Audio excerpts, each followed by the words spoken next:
अस्सलाम वालेकुम नाजरीन, मैं हूं अहमद मंसूर। अगस्त का जो तहरीक इंसाफ का एहतजाज है, जिसका ऐलान खुद बानी पीटीआई इमरान खान ने कर रखा है और उसको लीड उसने कहा है कि मैं खुद करूंगा, और उसके हवाले से उसने ड्यूटियां भी लगाई हैं, जिम्मेदारियां भी दी हैं और हदायत भी दी हैं, और मुतनब्बे भी किया है कि अगर जो इस एहतजाज में इमरान खान की मर्जी और मंशा के मुताबिक नहीं निकलेगा, उसका रिजल्ट जो इमरान खान ने एक प्लान सोचा है उसके मुताबिक नहीं होगा, तो फिर वो पार्टी में नहीं रहेगा। अब ये अगस्त का एहतजाज है क्या? यकीनन ये एहतजाज एक आम सियासी एहतजाज नहीं है। क्यों? क्योंकि इसका जो मकसद है वो तो ये है कि इमरान खान को बाहर लेके आना है, कोई ऐसी फिजा बनानी है कि अदालती जो मामलात हैं वहाँ से हट कर कोई जो हुकूमत है या इस्टेब्लिशमेंट है, उन्हें मजबूर किया जाए कि वो इमरान खान से डील करें, उसे कोई रिलीफ दें और बात आगे चले। इसके अलावा और कोई मकसद नहीं है इस एहतजाज का। तो ये किसी आम जलसे, किसी आम रैली, उसकी सूरत में तो ये मकसद हल नहीं होना। इसीलिए इस हवाले से एक बड़ा एक ब्लूप्रिंट है, वो अब तो सामने आ गया कि पहले इमरान खान के जो बेटे हैं वो अमेरिका गए, रायामा वहाँ हमवार करने के लिए मुलाकातें, उनको ये तवक्को थी कि वहाँ से कुछ उन्हें मिलेगा, फिर वो पाकिस्तान आएंगे और वो लीड करेंगे। पीछे कंट्रोल तो इमरान खान ने खुद करना है और लीड इमरान खान के बेटे करेंगे। इब्तदाई तौर पे तो ये मंसूबा सामने आया था। वो उसकी भी बहुत सारी वजूहत हैं, पिछले व्लॉग में मैं ये बात कर चुका हूं कि क्यों ये फैसला बदला। अब मैं आज आपको ये खबर दे रहा हूं कि तहरीक इंसाफ की जो क्यादत इस वक्त मौजूद है, जो तहरीक इंसाफ की सियासी आप लाइन अप है, सियासी उसको मामलात को देख रही है, कंट्रोल कर रही है, वो पीछे हट गई है उस एहतजाज से जो इमरान खान चाहते हैं। और इमरान खान के साथ जो लोग इस वक्त शामिल हैं और उसकी हर बात वो मानते हैं, उनसे भी वो पीछे हट गई है और इस एहतजाज को वो लीड नहीं कर रहे। उसका हल क्या निकाला है? हल ये निकाला है कि जो तहरीक तहफ़्फ़ुज़ आईन पाकिस्तान है, वो अब इस एहतजाज को लीड करेगी। भाई, काम तो तहरीक इंसाफ का था, तहरीक इंसाफ की लीडरशिप का था कि वो निकले, अपने अवाम को निकालें, एहतजाज की नोयत कुछ भी हो, लेकिन लीडिंग रोल उनका हो। तो जो सूबाई सदर है खैबर पख्तूनख्वा के तहरीक इंसाफ के, और जिसपे इमरान खान को भी बड़ा मान था, अली अमीन गंडापुर को साइड पे करके उन्हें लाया गया था, जुनैद अकबर खान, ये उन्होंने आज बता दिया कि भाई महमूद खान अचकजई लीड करेंगे जनाब इस एहतजाज को। अगस्त का जो ये एहतजाज है 5 अगस्त, और इसमें होगा क्या, इसके लिए एक आल पार्टीज कॉन्फ्रेंस है, वो 31 जुलाई को वो बुलाई जा रही है।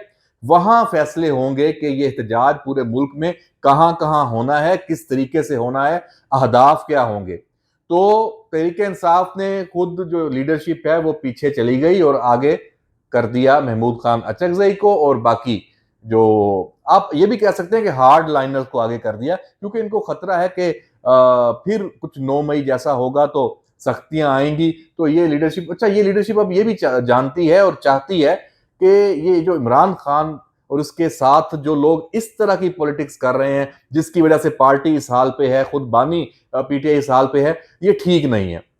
लेकिन चूंकि उन्हें पता है कि हमारी जो राय है उसकी अहमियत नहीं है, उसको इमरान खान ने सुनना है, ना ही जो ये हार्ड लाइनर्स हैं इन्होंने सुनना है, क्योंकि वो तो अपने आप को अक्ले कुल समझते हैं, वो तो सियासत करना ही नहीं चाहते। उनका तो काम ही ये है कि इस मुल्क में सियासी और जमहूरी तरीके से ना आया जाए, एस्टेब्लिशमेंट की गोद में बैठ के आया जाए या ब्लैकमेल करके आया जाए, और एक आमराना जो तर्ज हुकूमत है वो ये चाहते थे, जो नाकाम भी हुआ और उस वजह से आज किस हालत में पहुंचे हुए हैं। तो ये तो तय हो गया कि तहरीक इंसाफ लीडिंग रोल में नहीं है। लेकिन इसमें जो एक अहम पहलू है वो ये है कि तहरीक इंसाफ के जो हार्ड लाइनर्स हैं, जिनकी मैं बार बार बात कर रहा हूं, उनमें मुराद सईद वो पेश हैं। उन्होंने एक लीडिंग रोल लेने के लिए अपनी कोशिशें और काविशें शुरू कर दी हैं। उनका एक ही इस वक्त हथियार है, वो उनका एक्स यानी साहब का, जिसको ट्विटर कहते थे, वो हैंडल है। वहां से टारगेट क्या है, हदफ फिर वही है 9 मई का। आप बयानिया देख लें, मुराद सईद के सारे ट्वीट्स पिछले 2-4 दिन के उठा के देख लें, उसमें टोटल अवाम को फौज के खिलाफ, इदारों के खिलाफ इश्तियाल दिलाने वाला काम उन्होंने शुरू कर दिया।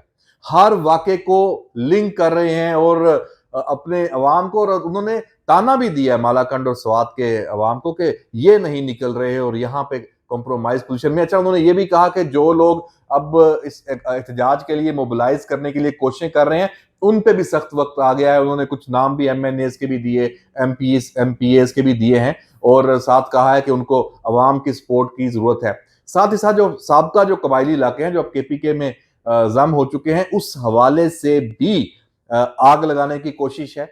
और ये भी एक इंतहाई खतरनाक, ये एक हमला कह लें आपको, उसकी तैयारी है कि आप फिर इश्तियाल दिला के और अपने जो मामलात हैं, अफगानिस्तान के मामलात को छोड़ दें, जो उन इलाकों के इंतजामी मामलात हैं, करने किसने हैं? सूबाई हुकूमत ने करने हैं, लेकिन वो खाते किसमें डाले जाते हैं? वो वफाक के, और उसमें एस्टेब्लिशमेंट और फौज को उसका जिम्मेदार ठहराया जाता है। जो अमन और अमान की बुनियादी जिम्मेदारी है वो सूबाई हुकूमत की, उस पर कोई बात नहीं है। अच्छा, मुराद सईद ने एक बारीक वारदात इसमें ये भी डाली है कि अली अमीन गंडापुर को भी उसमें शह दी है कि भाई ये मौका है और आप सामने आ जाओ, और कहीं किसी वजह से मसलत का शिकार हो तो उससे हट जाओ, क्योंकि ये आखिरी मौका है। तो मुराद सईद और ये जो हार्ड लाइनर्स हैं, ये तो तय किए बैठे हैं कि इस्लामाबाद ही आना है और 9 मई प्लस पे जाना है। ये बिल्कुल, इसमें कोई वो आप समझ लें कि कोई ऐसी बात नहीं है कि आप कहें कि ये कोई छुपी हुई बात है। ये बिल्कुल सामने की हकीकत है, और इसको अब हुकूमत ने कैसे काउंटर करना है, उसके लिए भी मामला चल रहे हैं, देखा जा रहा है। कुछ पसे पर्दा राब्ते भी हुए हैं, कुछ समझाने की भी कोशिश हो रही है कि अपने आप को देखो, अपनी पार्टी का हाल देखो, सारे मामला देखो, कुछ समझ जाओ। इस ये जो रेड लाइन है जो बार बार क्रॉस करते हैं, उसको ना करो, तभी कोई रास्ता निकल सकता है, वरना कोई कहानी नहीं है। वरना तो फिर इस्लामाबाद में जेल बन रही है, सोशल मीडिया पे और चैनल्स पे हमने देखा कि वो बैरक्स नई बन रही हैं और बड़ी जदीद जेल है। तो फिर उसमें तो लंबे अरसे के लिए 200, 400, 500, 700 जो कैदी हैं, उसमें वीआईपी कैदियों के भी नाम है और उनके लिए भी जगह बनी है। तो फिर इमरान खान और बाकी सारे वहां आ जाएंगे, फिर पता नहीं कितने साल वहां पे इनको रहना पड़ेगा। तो इस वक्त ये इनके लिए बड़ा ये मुश्किल है। और महमूद खान अचकजई और तहरीक तहफ़्फ़ुज़ आईन पाकिस्तान है, ये इनके तो अपने भी मामलात हैं।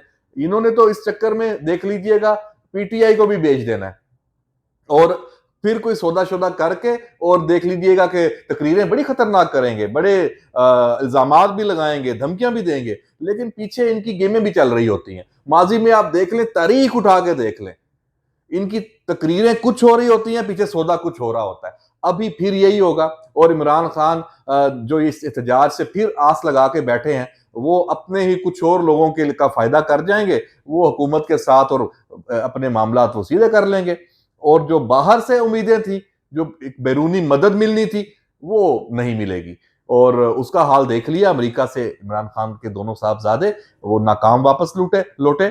और इस हवाले से आखिरी जो मैं आपको एक लिंक करना चाहता हूं मामला, वो मलक रियाज वाला, मैंने पिछले व्लॉग में भी किया, वो बड़ा अहम है।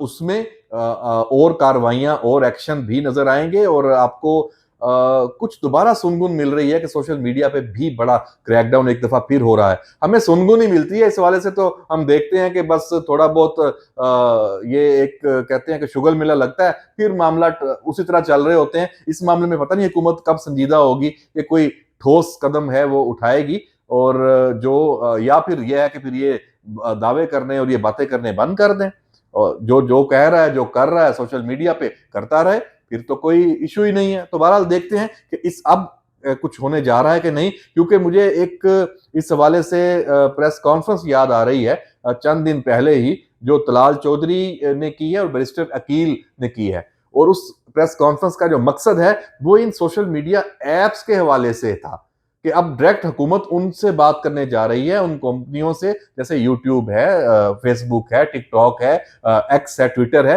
तो उस हवाले से पाकिस्तान में दफातर की भी उनको लालच और ऑफर दी है, और साथ ये भी कहा है कि ये गुंजाइश नहीं होगी कि जो पाकिस्तान के और पाकिस्तान की रियासत और अदारों के खिलाफ और हमारी मशरती इकदार के खिलाफ और हमारे आइन और कानून के खिलाफ काम इन ऐप्स पे हो रहे हैं, वो अगर ये ऐप्स वो डाटा नहीं हटाती हमारे कहने पे, पाकिस्तान की हुकूमत के कहने पे, तो फिर इस हवाले से वो कुछ भी पाकिस्तान की हुकूमत कर सकती है।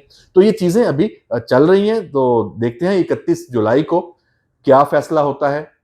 जो एपीसी ऑल पार्टीज कॉन्फ्रेंस, इस ओपोजिशन के अलायंस की जो ये है, इमरान खान को बाहर निकालने के लिए किस तरह की हुकूमत अमली ये बनाते हैं, अपनाते हैं। और अगस्त में फिर वही एहतजाज की जो तारीखें हैं, अहम शख्सियात भी पाकिस्तान आ रही हैं। और तहरीक इंसाफ का तो हमेशा से वतीरा रहा है कि पाकिस्तान में जो भी कभी भी कोई बड़ा गैर मुल्की दौरा होता है तो ये सड़कों पे होते हैं उसको सबोताज करने के लिए।